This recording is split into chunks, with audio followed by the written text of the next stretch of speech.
Tiene tantas celebraciones, ¿verdad? ¿Cómo relacionarlo en la iglesia con el texto bíblico que estamos leyendo, la muerte del Señor Jesús, y también con la fecha del próximo domingo, la realidad de la presencia y el ministerio del Espíritu Santo en la iglesia y en el mundo, el Pentecostés, el próximo domingo?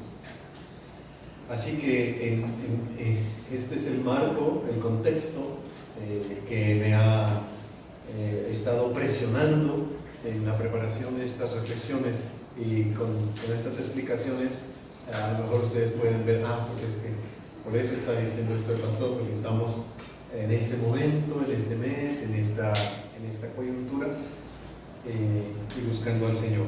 Entonces ahora veremos lo que es andar en el Espíritu y andar en la carne. Es un tema de los Gálatas, que ya Dios mediante lo veremos después de Mateo. Entraremos a Gálatas el próximo mes, a finales del próximo mes. Pero aquí se presentan estas dos realidades. El Señor Jesús le dice a sus discípulos somnolientos, medio dormidos, el espíritu está dispuesto, pero la carne es débil. Marca Jesús una diferencia entre lo que es la vida del espíritu y la vida de la carne. Los discípulos andan guiados según los criterios de la carne, que quiere decir no solamente que les gusta mucho la carne asada, o que son carnívoros, ¿no? O que todo el tiempo están pensando en el sexo o algo así. No, sino que se gobiernan su vida, gobiernan sus orientaciones, sus decisiones, su manera de vivir está según los criterios del mundo, que son muy sencillos. Los criterios del mundo es ráscate con tus propias uñas, consigue lo que necesitas para vivir, no confíes en Dios, busca tu propia gratificación, tu propio bienestar, y solamente satisface tu propio egoísmo. Vivir según la carne es poner al propio vientre como si fuera el Señor, adorar al ombligo, pues, o sea, creer que todo es egoísmo. Vivir según el Espíritu es lo que vamos a ver ahora, ¿no? Como el Señor Jesús demostró cómo se conduce según el Espíritu, en honestidad, en no violencia y en identidad. Honestidad, no violencia e identidad. Esas son las tres palabras claves de nuestra reflexión de hoy. La vida en el Espíritu, en honestidad, en no violencia y en identidad. ¿Qué texto tan intenso hemos leído en este día? Termina el apóstol Pedro llorando amargamente. Comienza con el Señor Jesús diciendo que está triste hasta la muerte. Es un texto que hemos leído que está cargado, está lleno, está impregnado de sentimiento, de emoción, de pasión, ¿verdad? Hay escenas que son memorables. No sé de ustedes, pero a mí me pasa que cuando miro una película me recuerdo después de mucho tiempo de una escena, ¿no? Y cuando se trata de las películas de Jesús, y que yo estoy seguro que ustedes han mirado varias de esas, tal vez se recuerdan de alguna en particular y una escena de alguna película. Para mí, en mi recuerdo, la obra de Franco Zeffirelli, cuando yo estaba de adolescente, allá en los años 70, salió, no sé si ustedes se acuerdan, una película que se llamó Jesús de Nazaret. Una fotografía preciosa, que todavía hasta el día de hoy yo creo que es inmejorable el trabajo de Franco Zeffirelli en las películas, fueron dos sobre Jesús de Nazaret. Pero la escena que hasta el día de hoy recuerdo y que me impacta mucho es cuando la mujer pecadora en el capítulo 8 del Evangelio de Juan, ¿verdad? Que la iban a apedrear, ¿no es cierto? Que la iban a apedrear, y Jesús dijo, bueno, aquel que esté libre de pecado que tire la primera piedra. Y después todos, comenzando desde el más grande hasta el más pequeño, todos se fueron yendo, acusados por su conciencia. Y se fueron yendo, hasta que solamente quedó Jesús, que estaba escribiendo en piedra, y la mujer, ¿no? Muchas gracias. Y Tal vez ustedes saben la escena que estoy diciendo. Está la mujer de rodillas, no quiere ni ver a Jesús, el montón de piedras tiradas en el suelo y Jesús de pie. Es una fotografía impactante de la gracia de Dios demostrada en ese momento para aquella mujer que recibió las palabras de gracia que Jesús le dijo: ni yo te condeno, vete y no peques más. Luego, el pasaje que leímos hoy aparece en una escena, un par de escenas de la película de Gibson, de Mel Gibson, que fue más reciente, ya hace poco, La Pasión del Cristo. Algunos de ustedes han prometido así solemnemente que jamás mirarán esta película, como mi esposa, por ejemplo. Ella dijo: no la he visto ni la voy a ver jamás. Acá hay otra como mi esposa. Bueno, me duele nada más de pensar en verlo. ¿Verdad? Bueno, sí. Todos los que conocemos la obra de Mel Gibson sabemos que no falta mucha sangre en todas las películas de ese director, ¿verdad? En todas las películas que ha hecho ese director hay un montón de sangre. Claro, todo es sangre artificial, pero ahí está, ¿verdad? Y en esta no es la excepción, ¿verdad? La Pasión del Cristo de Mel Gibson, hay un montón de sangre. Bueno, para todos los que somos creyentes sabemos que no puede faltar en la historia del Evangelio la sangre, porque es por la sangre de Jesús que todo el universo alcanza la posibilidad de rescate, de redención. Pero hablada completamente en arameo, y cuando hablan los romanos, pues en latín, ¿verdad? Los idiomas originales. El Señor Jesús en la primera escena está orando en el Getsemaní. La luz que sale muy tenue, un poco azulada, descendiendo así en medio de los árboles del huerto de Getsemaní, Jesús de rodillas, tocando el suelo con la frente, dice el texto, orando en arameo a su Abba, a su Padre, orando. Si es posible que pase de mí esta copa, pero no se haga como yo quiero, sino como tú. Inmediatamente la escena que más me recuerdo, más quedó grabada en mi memoria, es cuando viene la turba a arrestar a Jesús.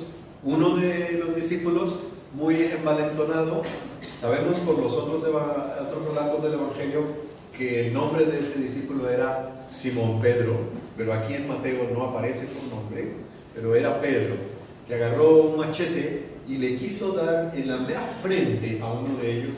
Lo que pasa es que el otro como que se movió tantito y le rebanó la oreja. Pero no es que el discípulo fuera un espadachín muy diestro y que le apuntó a la oreja, no es así, ¿no? Sino que nada más dio el espadazo como para romper a aquel hombre en dos, quería partirlo en dos, ¿verdad?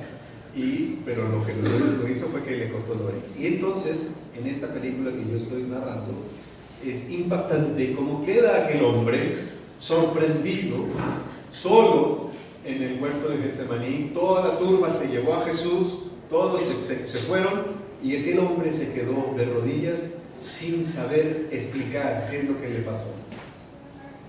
El Señor Jesús tomó la oreja y se la volvió a poner en su lugar como una muestra de gracia, de misericordia, de bondad.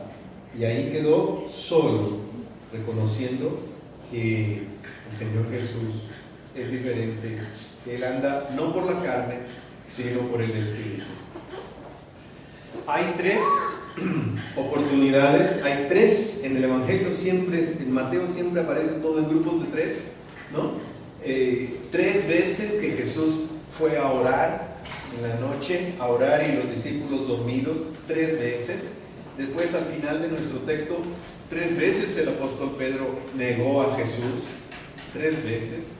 Y también en el estudio de hoy en la mañana pudimos descubrir que también hay otra tríada, otro 3, que es como el Señor Jesús tuvo también 3 oportunidades de demostrar quién es y qué significa la cruz en su vida, en su plan de redención. Y en estas 3 el Señor Jesús también dio testimonio fiel.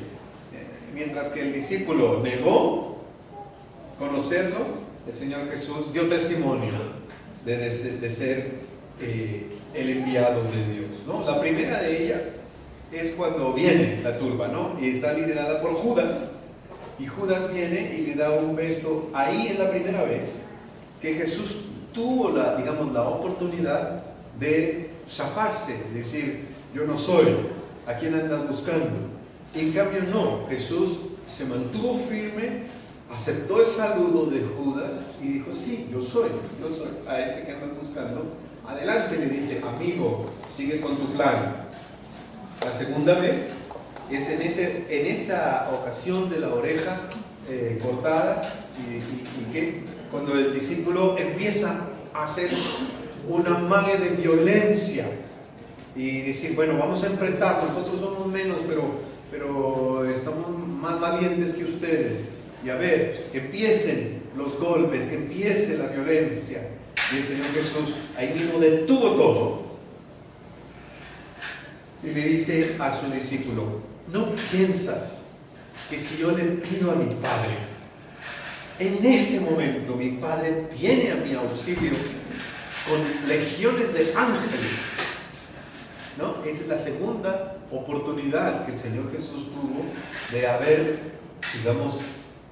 retrocedido, de haber fallado, de haber dicho, sí, denle duro, vamos, nosotros les ganamos a ellos, que empiece la contienda, que empiece la lucha. No, el Señor Jesús en ese momento también dijo, no se trata de esto, yo soy hijo de un Padre de misericordia, lento para la ira y grande en misericordia y en bondad.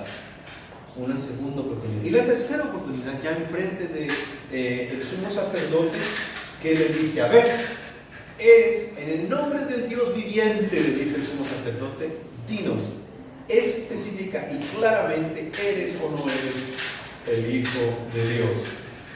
Era la tercera oportunidad que Jesús tenía, de decir, bueno, miren, solamente el sentido figurado puede interpretarse de alguna manera que soy hijo de... No estuvo patinando en su respuesta, no estuvo vacilante, no estuvo diciendo pues sí, no, dijo sí soy, tú lo has dicho y sí soy el Hijo de Dios. A diferencia del Señor Jesús, su discípulo Pedro en 3 oportunidades negó conocer al Señor. Y vemos que esas 3 oportunidades al final del texto se van como si estuvieran encajonando a Pedro. La primera es una criada que le dice, tú eres de Galilea, tú andabas con el Galilea. Galilea es una región, ¿no? Pero la segunda, ¿se dan cuenta? Dice, tú andabas con el Nazareno. Ya va como reduciendo de Galilea a Nazaret, ¿no? Lo va reduciendo. Y la tercera ocasión, uno que le dice, tu manera de hablar te delata. Hablas como cristiano. Mira, el tipo de vocabulario que usas. Y entonces Pedro, en esa tercera oportunidad que tenía de decir quién era, también falló y empezó a usar maldiciones, ¿no? Empezó a manchar su manera de hablar para que se notara que él no era de los cristianos, ¿no? Él no era seguidor de Jesús. Él era de los que usan palabrotas, de los que su vocabulario es obsceno, de los que su manera de hablar es corriente, insulta y maldice. Y dice no a ese Jesús con palabras censuradas, ¿verdad? Negando que es discípulo de Cristo. Honestidad, no violencia e identidad. Es las 3 palabras claves que tenemos en este pasaje. La vida del Espíritu es vida de honestidad.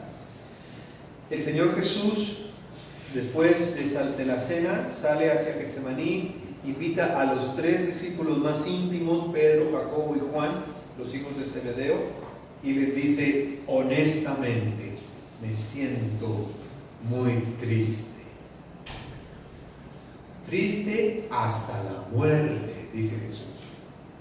Mi alma está muy triste hasta punto de morir.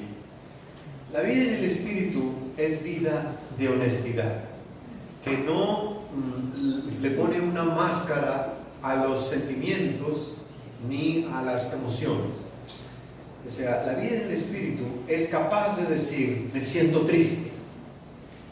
Entonces no se esconde debajo de una fachada en la que todo está bien. Nosotros cuando nos saludamos decimos: ¿cómo estás? Bien, ¿no? Todo bien, sí, todo bien, porque es una respuesta breve, una respuesta corta. Pero si en realidad tuviéramos tiempo para decir: ¿cómo estás? ¿No? ¿Cómo estás? La pregunta ¿cómo estás? Y la respuesta profunda de ¿cómo estás? En realidad, en eso consiste el acompañamiento pastoral y cristiano. Consiste en preguntarnos unos a otros: ¿cómo estás? Cuéntame, yo te escucho. Y al escucharte, te sirvo. Al escucharte, te amo. Al escucharte, te contengo. Al escucharte, voy a protegerte. Cuéntame, ¿no? Pero cuéntame sin máscaras, sin fachadas, sin disfraces. Honestamente. Honestidad, la primera marca de la vida en el Espíritu. El Señor Jesús está triste, ¿no? Y no dice: no, como yo soy quien soy, el Hijo de Dios, entonces yo no puedo estar triste. No es así. Él también muestra que está triste. Y así nosotros también debiéramos aprender a decir, a ubicar nuestros sentimientos y también darle nombre y asumirlos. ¿Cómo estás? Me siento mal. Estoy enojado. Estoy triste. Estoy confundido. Estoy deprimido. Palabras que en muchos contextos evangélicos están prohibidas. Pero aprendemos de nuestro Maestro, de nuestro Señor, que podemos tomar con honestidad nuestros sentimientos. Y no solamente eso, sino llevarlos en oración al Padre. Esa es la clave, que no solamente se trata de una honestidad y ya, una simple y llana honestidad, sino que es honestidad delante de Dios en oración. El primero que tiene que escuchar cómo te sientes es Dios. El primero que tiene que escuchar tus sentimientos es Dios. Es a Dios a quien le debes decir: ¿cómo estás? Primero, ¿no? Y vemos que, por ejemplo, en los Salmos, en el libro de los Salmos, abundan los Salmos en donde hay preguntas, en donde hay quejas, en donde hay lamento. No todos los salmos son como el salmo que leímos hoy. El salmo que leímos hoy es un salmo lindo. Alaben al Señor, toda la criatura, el fuego, el granizo, la nieve, el vapor. Es un salmo lindo de alabanza. Hay muchos salmos no. Hay muchos salmos grises. Hay muchos salmos en que el horizonte está todo nublado. Hay muchos salmos en que la pregunta es: ¿dónde estás, Dios? ¿Y por qué no haces nada? ¿No? Hay muchos salmos así, que son salmos que salen desde lo profundo de las entrañas con una pregunta a Dios, y con una queja, con una lágrima, con un grito. ¿Qué pasa, Dios? ¿No? Honestidad delante de Dios. Esa es la oración que le agrada al Padre. La oración le dice: no te me estás escondiendo, mi hija, mi hijo. Puedo escuchar tu corazón de una manera transparente delante de Dios. La segunda palabra clave es la palabra no violencia. Bueno, son dos palabritas, ¿no? No violencia, antiviolencia. Porque cuando el Señor Jesús tiene la oportunidad ahí de presentar una resistencia que vienen a arrestarlo, Él le dice la lección al discípulo: todo aquel que empuña la espada, a espada perecerá. Todo aquel que recurre a la violencia le regresará a sí mismo. Todo aquel que utiliza medios agresivos en sus relaciones, eso es lo que pues cosechará en su vida. Entonces la vida en el Espíritu es un compromiso serio de renunciar definitivamente a las tácticas de agresión y de violencia en todo trato humano, pero específicamente en los tratos más cotidianos de la familia, de los padres y los hijos, de los hermanos y las hermanas, de los esposos, del contexto familiar, ¿verdad? Y de ahí luego en la iglesia y en la sociedad, ¿no? Entonces, una renuncia definitiva a responder a la violencia con violencia. La vida en el Espíritu es capaz de hacer eso. En cambio, la vida en la carne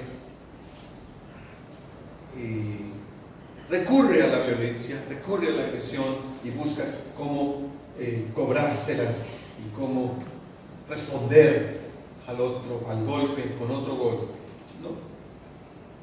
De la misma manera, la vida en la carne, según la carne, se disfraza, se mantiene escondido, ¿no? No se muestra honestamente. Y finalmente, la tercera palabra clave, la de la identidad. Cuando el sumo sacerdote le conmina a Jesús a que diga quién es en el nombre del Dios viviente, él sabe, Jesús sabe quién es.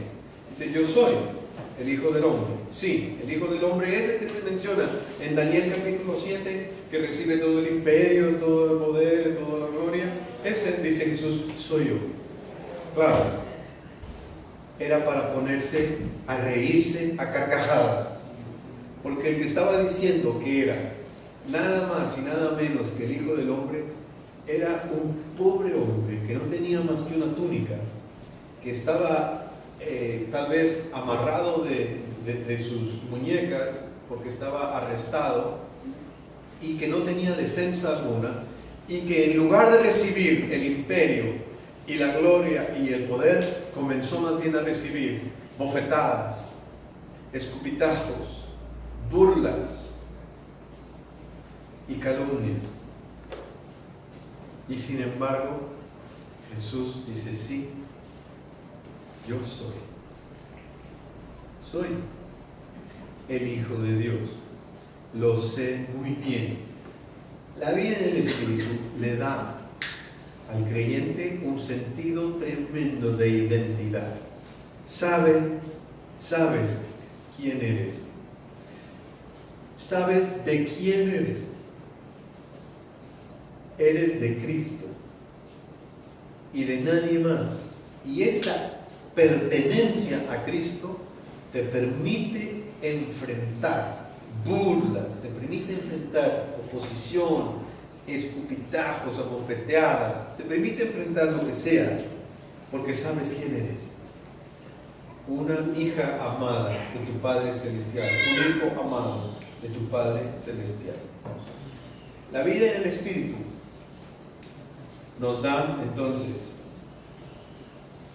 esta capacidad de ser honesto delante de Dios y honesto con unos con otros, la capacidad de renunciar a la violencia, no violencia, y la capacidad de saber quién eres, para que cuando te pregunten, ¿tú andas con Cristo?, puedas responder no una, ni dos, ni tres veces.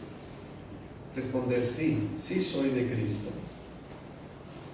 Tal vez no soy perfecto en mi seguimiento a Cristo, pero sí sigo a alguien que es perfecto. Yo, me falta mucho, pero sigo a uno que no le falta nada. Y si sigo a ese que no le falta nada, a mí tampoco me faltará, jamás. Si Jehová es mi pastor, nada me faltará. Si mi Señor es mi maestro, Jesús, no me faltará en honestidad, no me faltará en recurso de no violencia y no me faltará en identidad personal y profunda como hijo o hija de mi Padre Celestial. Amén.